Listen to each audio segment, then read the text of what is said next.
Chris Nichols. And I'm Tyler Stalman. And that fist pump is a homage to the Fuji guys. Thanks Greg and Billy for getting us the X100 so early. Folks at home, this is probably the most highly anticipated camera this year. And what we want to do for you viewers at home is take you through how this camera handles, how it feels, how it shoots. Now I do have to mention that this is the final pre-production model available. After this, it's going to be brand new X100s ready for sale. So this is the most complete Fuji that we've had our hands on so far. It is working, we want to take you through, but keep in mind that some of the menus and some of the controls may change before the final version.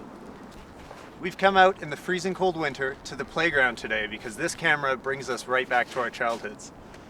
Isn't that right, Chris? Absolutely. We both remember playing in minus 20 degrees out at the playground. This is what we do up here in Canada. And but Tyler's right. You know, the X100, it really kind of reminds you of like your dad's camera. You know, it's so retro. It feels retro. And really, this is the first camera that I've seen that blends a digital body with something that handles like a film camera. I mean, everything down to the aperture dials, the shutter speed dial. It's just so tactile and so classy and so classic looking. So we're gonna see how this thing handles. We're gonna take it through and you know, have some fun on the playground, relive our childhood. Let's do it. Very nice. Now it's pretty bright out here, so I'm just gonna turn on this ND filter. I want to shoot wide open. This is the perfect spot for it. It'll cut 3 stops off, and we should be good now. Very nice. So Chris, we're going to get an action shot here of you sliding down this slide, and we're going to use the 5 frames per second drive mode, and hopefully it's going to look really exciting. Ready for this? Ready? I feel young. I'm ready, let's do it. That was great, let's take a look. Did it work? All right, smell it, Chris. I never smell on camera. That was great. So it's really quiet when it shoots. All I hear is the focus going, but there's no mechanical shutter. Yeah, it's amazing. I mean, I can't even hear it from where I am standing in front of you. Yeah. They went with a 4-bladed leaf shutter, and it does make it very, very quiet, yet they're still able to get 4,000th of a second max shutter speed. So really, really innovative shutter here on this camera. Okay, don't smell. Serious. All right, Tyler, so let's try doing a panoramic here. Now, this is cool because this is the first camera I've seen where I can actually decide what angle I want. So I can go 120 degree or 180. So let's try 120 degree here, and we'll get you on your choo-choo train, man. Here we go.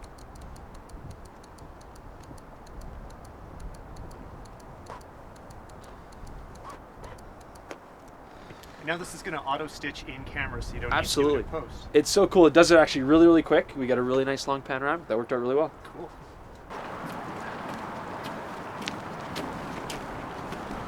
So, Chris, this is a fixed focal length lens, 35mm equivalent, Exactly. and it goes open to f2, right? Absolutely, f16 to f2.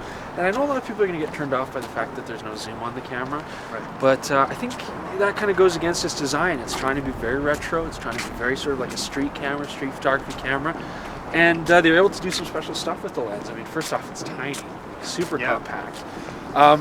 Incredibly sharp. We've been really happy with the results that we've gotten. And it also lets you do a really good macro. You get up like 10 centimeters close for doing macro with it. So I think it's a design choice and it's a quality over quantity choice. And I think it works out really, really well here. You'll also notice, I mean, as we were shooting, you may have noticed how quiet it is. Absolutely. When you take shots, you don't hear a thing. So again, that goes with that sort of discreet, on the street kind of, you know, hidden camera, quiet camera. Right, so yeah, right. it works really well. I also find creatively having a fixed focal length will make you think about your photos differently and you approach it differently. Absolutely, and it also makes it work with the optical viewfinder. I mean, this way we can have an optical viewfinder that works with a fixed lens, and that we can do a lot of cool stuff with, like the digital overlay. Very cool. Now, we've had a lot of fun shooting photos and video on this camera, but let's look at the viewfinders now and the screens. Now, of course, like any digital camera, you can shoot off the back of the screen, and it's a pretty nice 2.8-inch screen, quite bright, quite sharp. It's over 400,000 pixels, so it's nice to use. But really, you're going to spend most of your time using this very new, exciting hybrid viewfinder. And this is what all the rage is about and all the hype. Anybody who looks through this thing, they're just like, wow. I mean, it's very, very cool. When you bring your eye up, you've got the auto sensor. It automatically kicks you in, and it is indeed an optical viewfinder, but with a digital overlay. And that's really cool. I can see my ISO, I can see where I'm focused, I can see aperture and shutter speed in a digital display, yet looking through an optical viewfinder. And remember, it's great because we only have the one lens range here, so the viewfinder is going to match that very, very nicely.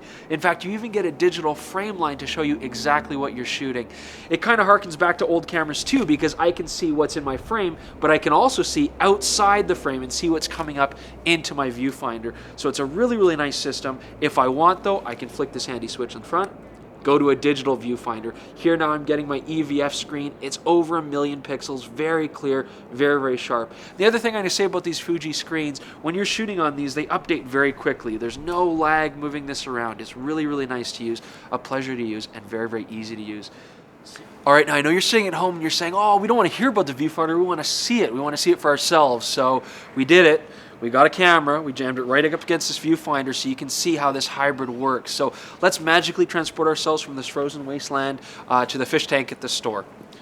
Now here, hopefully folks can see how we can switch between the optical viewfinder and the digital viewfinder. And what you can also see is we can change between having a display of information like the automatic level that you can see here to a more clear screen without all that stuff in the way. But very quick and easy with a flick of the switch to go between the hybrid viewfinder, digital to optical.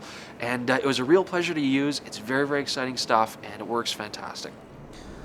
Okay, now I want to talk next about how we can customize our view screens. I mean, Fuji as a whole has made this camera very customizable. Here you can see we've got histogram, we've got metering showing up, aperture and shutter speed. But if I go into the menu, go to display custom settings, I can control what shows up. I'm going to click on the EVF here and I can turn all this on. Turn on the level if I want to, turn off histogram, although I mean it's a good thing to have on there, aperture, shutter speed, exposure comp. I mean you can really customize what shows up on here.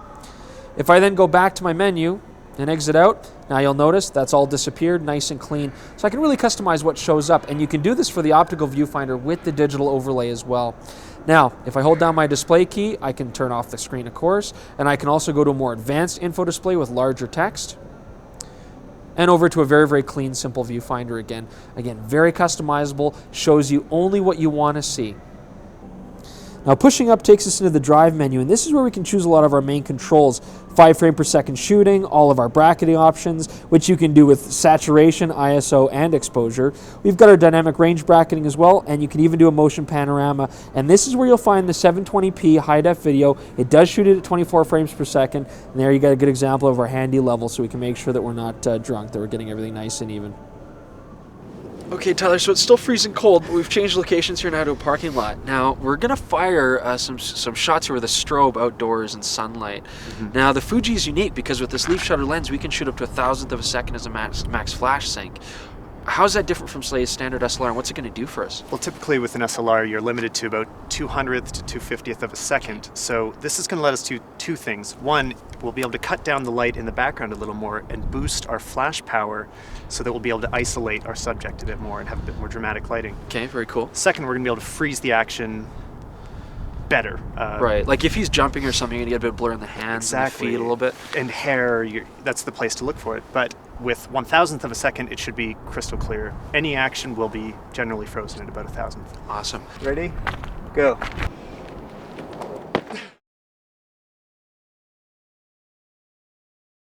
I know also if you ever shoot outdoors with flash, you have a problem with depth of field, right? Like if you're shooting at 250th, but you got bright sunlight, right, you're gonna have to have a pretty tight aperture, and that means lots of depth of field. Exactly. Usually you'll be shooting at f8, f11, f16, and one thing you're able to do now is bring it down a lot lower to f4, and using the ND filter, maybe sometimes even down to f2.8, f2.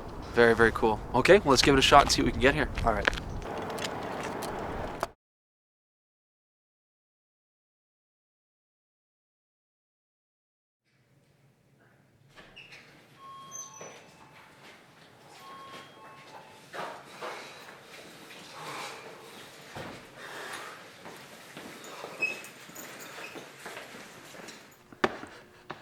So we're finally inside. Yeah, and it's warm.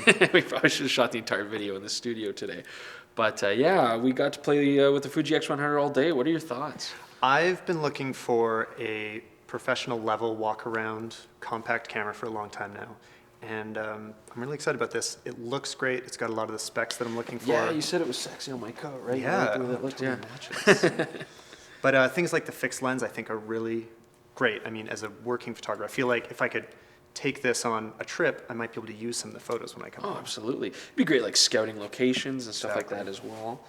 I really liked, how easy it was to transition between the screen to the viewfinder to the optical viewfinder. Like sometimes we do handheld grab shots like this off the LCD. Right. Sometimes you got it right up, stable with your eye right up to the viewfinder, and it was just a quick transition. Hey, I'm really also excited about all of the physical dials. I mean, it seems like it may just be an aesthetic thing, but it's much easier, I find, to be able to turn something quickly Absolutely.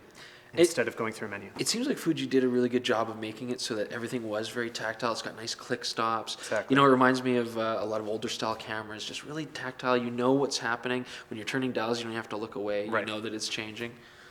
Anyway, I'm excited to use it more. Absolutely. Well, we should hopefully see these late March is what we're hoping for. And very exciting camera, very customizable. It's something you can gear to the way that you like to shoot, and I think it's going to be a huge success. I think a lot of people are going to pick this up and have a lot of fun with it. Cool. Well, I had fun. Absolutely. Thanks for coming Yeah, with us thanks, today. It was Chris. great.